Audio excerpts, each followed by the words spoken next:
Assalamualaikum warahmatullahi wabarakatuh. Salam sejahtera bagi kita semua. Perkenalkan, nama saya Bidan Fajar Dini Yahya, SST MKep, salah satu dosen D3 Kebidanan. Saya salah satu dosen di program studi D3 Kebidanan Institut Ilmu Kesehatan Pelamonia Kesdan 14 Hasanuddin.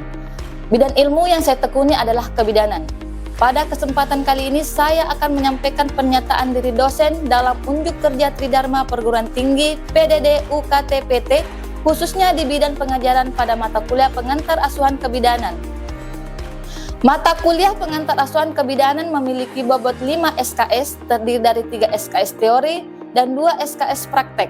Sebagai salah satu mata kuliah wajib pada prodi D3 Kebidanan di semester 2, mata kuliah ini dilakukan sebanyak 16 kali pertemuan, 14 kali tatap muka, 1 kali UTS, dan 1 kali UAS. Mata kuliah ini adalah mata kuliah pengenalan terhadap asuhan kebidanan kehamilan. Setelah selesai perkuliahan, ini mahasiswa dapat mengkaji tentang konsep umum kehamilan, persalinan, dan BBL dengan metode pembelajaran SCL. Pada pembelajaran teori, mahasiswa akan mengidentifikasikan perubahan dan adaptasi fisiologi pada kehamilan, persalinan, pasca persalinan, dan bayi baru lahir. Pada pembelajaran klinik, mahasiswa akan mempresentasikan hasil belajar atau observasi di lapangan dengan studi kasus berkaitan dengan perubahan fisiologi dan psikologis klien pada masa kehamilan atau persalinan dan pasca salin atau BBL.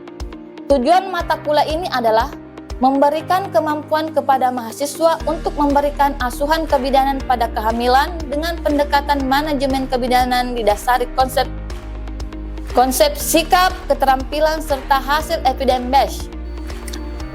Adapun capaian pembelajaran pada mata kuliah ini adalah 1. Mahasiswa mampu menjelaskan struktur sel, jaringan, dan pewaris genetik. 2. Mahasiswa mampu menjelaskan metabolisme dan hemostatis.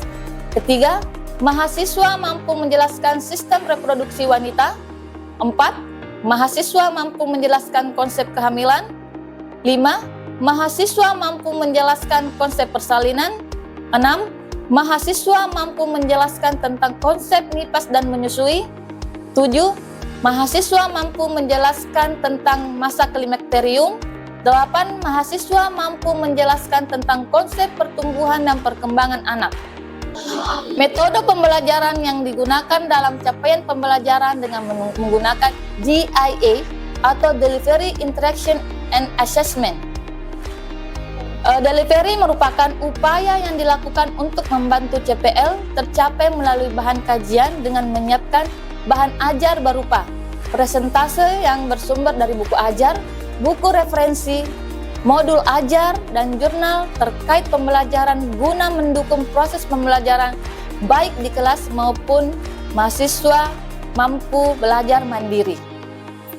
Interaction merupakan upaya interaksi antara dosen dan mahasiswa dalam pembelajaran. Beberapa metode yang saya gunakan antara lain yang pertama, kuliah interaktif, kedua, small group discussion, 3, problem based learning, 4. Role play, dan kelima, praktikum. Asesmen merupakan proses penilaian pembelajaran, mengevaluasi apakah capaian pembelajaran telah tercapai sebagaimana mestinya dalam pelaksanaan dan proses pembelajaran. Asesmen yang dilakukan tentunya sudah disepakati bersama mahasiswa dalam kontrak perkuliahan dan tertuang dalam RPS dengan prinsip edukatif, otentik, objektif, akuntabel, dan transparan yang dilakukan secara integrasi.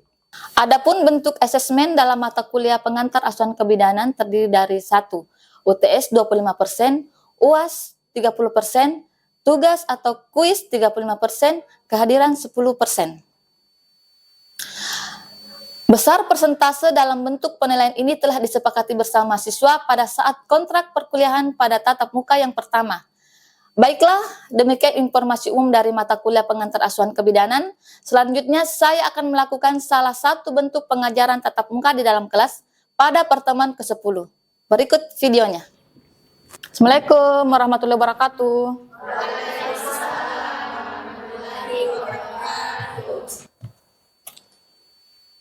Duduk siap, gerak. Hormat gerak. Lapor kelas A22 jumlah 20, hadir 20, laporan selesai. Lanjutkan. Siap, lanjutkan.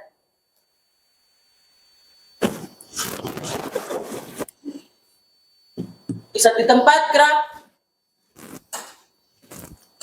Baik, sebelum melakukan pembelajaran, kita berdoa menurut kepercayaan masing-masing. Berdoa mulai.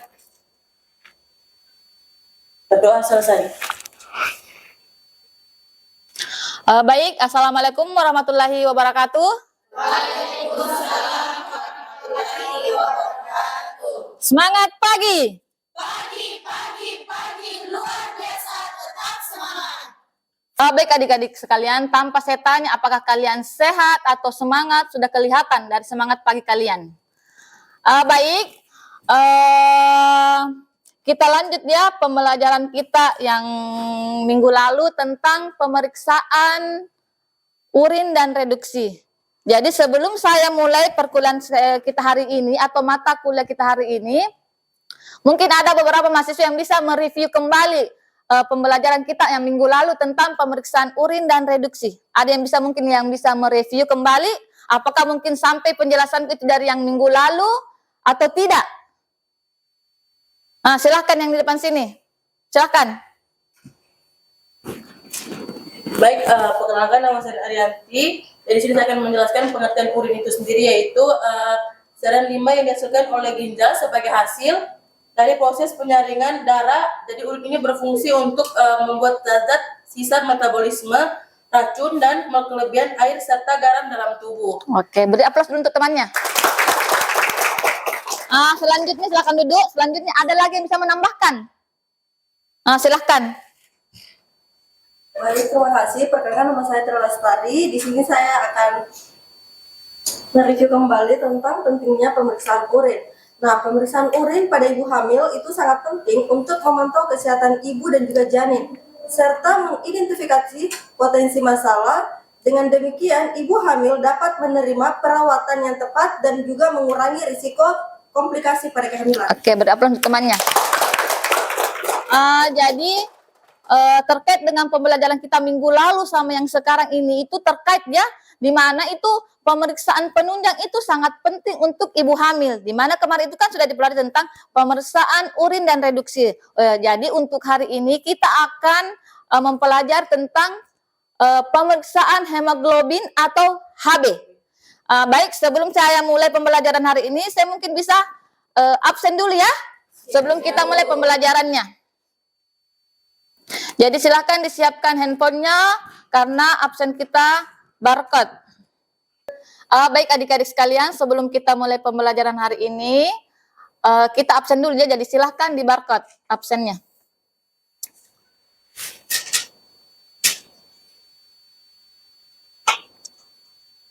Baik adik-adik sekalian, kita lanjutkan pembelajaran kita hari ini tentang pemeriksaan hemoglobin pada ibu hamil. Kira-kira di sini ada yang tahu apa sih itu hemoglobin? Atau apa itu pemeriksaan HB pada ibu hamil? Pas? Baik, kita akan lanjutkan. Jadi definisi pemeriksaan HB. Jadi pemeriksaan hemoglobin atau HB pada ibu hamil adalah pemeriksaan untuk mengukur kadar hemoglobin dalam darah. Kemudian, hemoglobin adalah protein dalam sel darah merah yang berfungsi membawa oksigen ke seluruh tubuh dan janin. Kemudian, pemeriksaan ini penting untuk mengetahui status kesehatan ibu dan mendeteksi adanya anemia sejak dini. Jadi, kira-kira ibu hamil itu sebaiknya memeriksakan kehamilannya berapa kali? Selama 6 kali. Boleh. Kemudian di trimester berapa saja itu 6 kalinya? Trimester 1 itu 1 kali. Kemudian trimester 2, trimester 3. Oke, jadi 6 kali ya. Jadi ibu hamil itu wajib memeriksakan kehamilannya itu selama 6 kali selama hamil. Kira-kira kenapa? Supaya kita tahu bagaimana kondisi janin, bagaimana kondisi ibunya. Kan seperti itu. Kemudian, kenapa juga itu harus dilakukan pemeriksaan HB sama ibu hamilnya. Kira-kira kenapa? Supaya apa? Ini tak jawabannya. Agar kita tahu apakah nanti ini ibunya anemi atau tidak. Karena kalau ibu anemi, kira-kira apa yang terjadi? Apa? Apa lagi? Iya, itu kan kalau anemi sudah pasti dia kekurangan zat besi. Kira-kira apa yang terjadi? Apakah bermasalah ibunya atau nanti janinnya akan? Ya, jadi kita harus menyampaikan sama ibunya itu harus memeriksakan kehamilannya 6 kali. Kemudian diharapkan untuk mungkin 2 kali sebelum melahirkan itu dilakukan pemeriksaan. Ya, supaya kita tahu apakah ini ibunya anemia atau tidak. Paham sampai di sini? Oke, kita lanjut ya. Jadi tujuan pemeriksaan HB adalah membantu mendeteksi kadar HB yang rendah, kemudian menilai apakah ibu dan janin mendapatkan cukup oksigen. Kemudian ketiga, menjadi dasar pengambilan keputusan untuk pemberian suplemen zat besi atau rujukan. Sampai di sini ada yang mau ditandangkan? Saya lanjut ya. Jadi nilai normal pemeriksaan HB pada ibu hamil. Jadi trimester 1 itu kurang lebih 11 gram desiliter. Kemudian kedua itu trimester 2 kurang lebih 10,5 gram desiliter. Kemudian yang trimester ketiga itu kurang lebih 11 gram desiliter. Jadi di sini ada catatannya. Jadi harus kalian ketahui. Jadi kadar HB bisa sedikit menurun secara fisiologis akibat hemodilusi, namun tetap harus berada dalam batas aman. Oke, saya lanjut ya. Resiko jika HB rendah atau bisa dikatakan anemi. Jadi yang pertama itu anemi adalah kehamilan dapat menyebabkan. Yang pertama itu kelahiran prematur. Ini bisa berakibat kalau misalnya ibu hamilnya itu terjadi anemi. Jadi itu gunanya itu kenapa kita lakukan pemeriksaan HB. Supaya kita tahu apakah ini ibunya anemi atau tidak. Kemudian berat badan lahir rendah. Kemudian gangguan tumbuh kembang janin. Kemudian kelelahan berlebihan pada ibu hamil. Meningkatkan resiko perdarahan saat persalinan. Kematian ibu dan janin dalam kasus berat.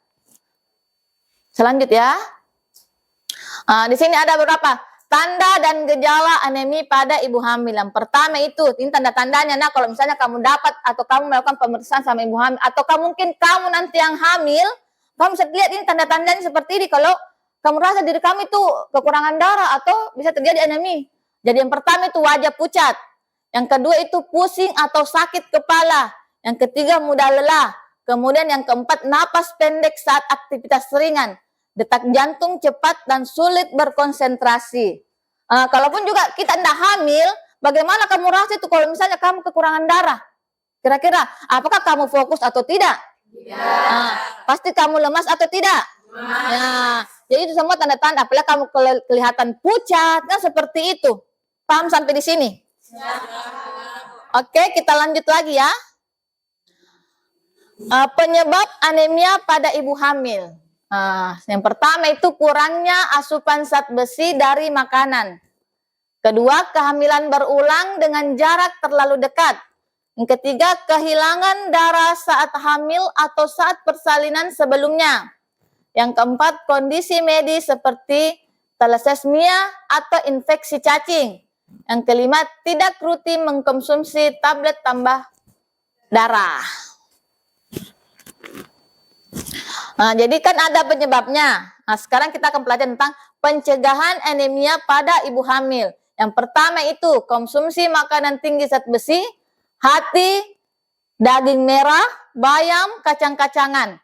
Kedua, konsumsi vitamin C untuk membantu penyerapan zat besi.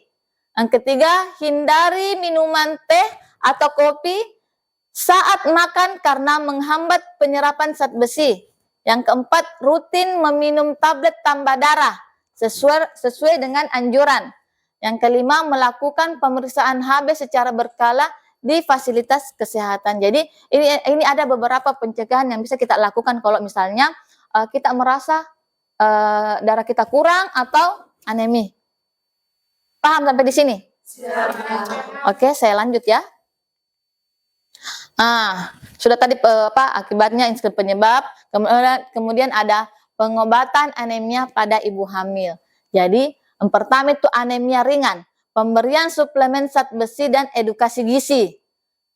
Kemudian ketiga, anemia sedang dan berat, penanganan oleh dokter bisa termasuk transfusi darah jika dibutuhkan. Jadi anemia itu ada tiga macamnya, ada anemia ringan, sedang, dan berat. Jadi jangan kalian pikir anemia itu cuman anemia itu saja, satu anemia, itu tidak. Jadi ada tiga, ada anemia ringan, sedang, dan berat. Paham? Jadi anemia sedang itu kalau bisa kita lakukan transfusi karena sudah berat, sudah kekurangan sekali darahnya. Paham? Kemudian ketiga, evaluasi berkala kadar HB. Yang keempat, edukasi dan pemantauan konsumsi. Apa tadi ini? Oke, ini bukan tanda tangan ya. Yang kelima, kolaborasi lintas program gizi dan KIA. Paham sampai di sini? Kenapa seperti lemas? Saya butuh lagi semangat paginya ini. Semangat pagi.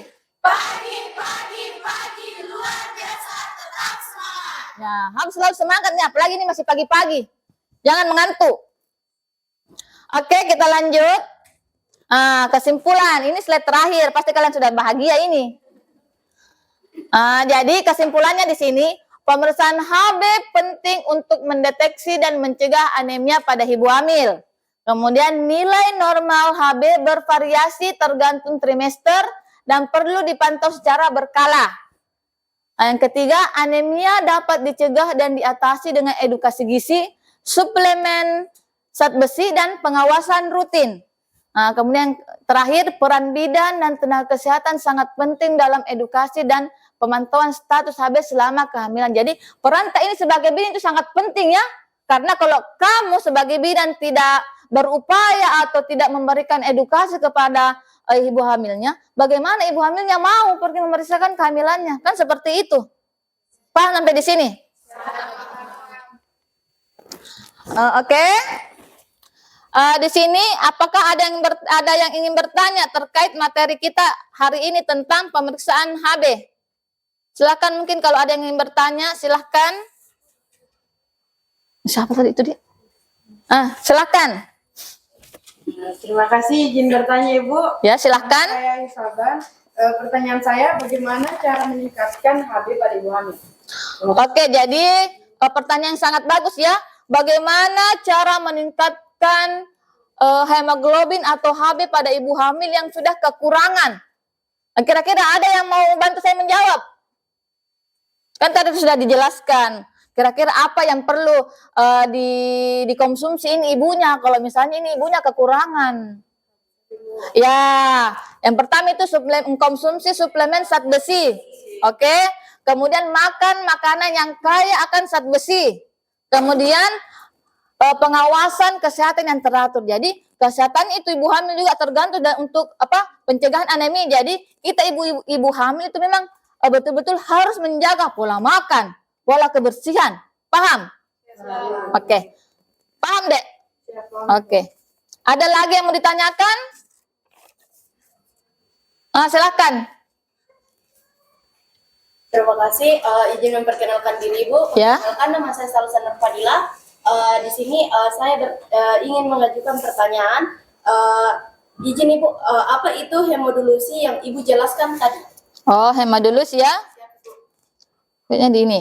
Di nilai normal HB pada ibu hamil. Jadi di sini catatannya, kadar HB bisa sedikit menurun secara fisiologis akibat hemodilusi. Jadi hemodilusi itu adalah kondisi di mana volume darah meningkat tetapi kadar hemoglobin dan sel darah merah itu menurun. Jadi itu akibatnya. Jadi itu perubahan itu sangat pentingnya sama ibu hamil itu memang sebenarnya normal atau tidak normal sih. Tapi kita tapi kita kalau misalnya sudah merasa sudah menurun itu pasti kentara itu mungkin lemah atau pucat atau mungkin tidak fokus, itu sudah berubah, itu akibat hemodilusinya. Paham? Jadi secara langsung itu hemodilusi itu adalah kekurangan sel darah merahnya itu berkurang ya. Oke. Baik, ada lagi yang bertanya? Sebelum saya akhiri perkuliahan kita hari ini? Tidak ada. Baik, kalau misalnya tidak ada yang bertanya, dan apakah kalian paham dengan apa yang saya jelaskan tadi? Paham? Oke. Baik, cukup mungkin saya hari ini. Oh ya, minggu depan kita langsung praktikumnya untuk melakukan ini pemeriksaan HB. Jadi kalau bisa ada 1 orang atau 2 orang ibu hamilnya, kalau bisa. Kalau bisa, tapi kalau tidak ada, tidak apa-apa. Nanti kalian baku tusuk-tusuk saja. Siap, Ibu. Supaya kalian tahu bagaimana itu pemeriksaan HB. Paham? Oke, cukup saya hari ini. Assalamualaikum warahmatullahi wabarakatuh. Waalaikumsalam warahmatullahi wabarakatuh. Terima kasih.